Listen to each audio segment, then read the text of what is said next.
Aujourd'hui marque la journée internationale pour l'élimination de la violence contre les femmes. Les Nations Unies déclarent que la violence faite aux femmes et aux filles est l'une des plus répandues, persistantes et dévastatrices des violences des droits humains. Une telle violence demeure largement non signalée en raison de l'impunité, du silence, de la stigmatisation et de la honte qui l'entoure.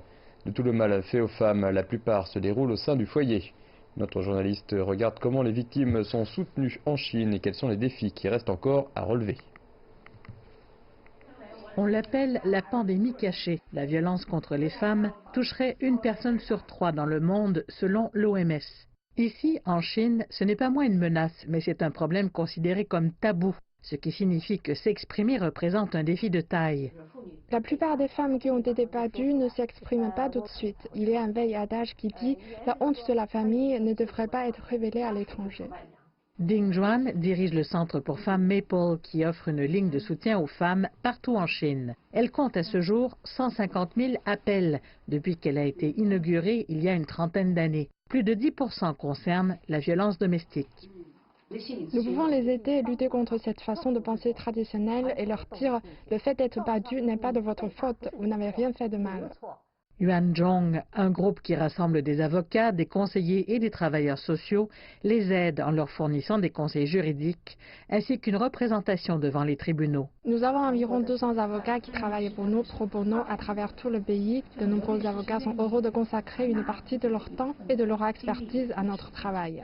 Yuan Zhong a développé plus d'une centaine de cours de formation pour ceux qui travaillent avec les victimes. Plus récemment, il a commencé à diffuser en direct, un moyen populaire de se connecter avec le public en Chine.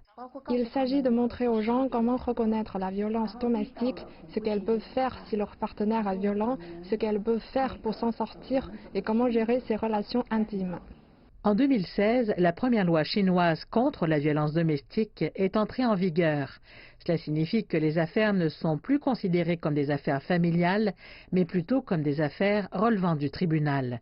Les victimes peuvent déposer une demande de protection et la police est tenue, dans les cas graves, d'émettre des ordonnances de protection. Pourtant, les chiffres continuent d'augmenter. Le groupe de défense Weiping, ou Égalité, qui suit l'efficacité de la loi, dit qu'il y a une raison à cela. Le nombre croissant de cas n'est pas dû à une augmentation réelle des incidents, mais à la volonté des gens de demander de l'aide et de s'exprimer. Toutes les personnes à qui j'ai parlé ont mentionné à quel point le soutien psychologique était important.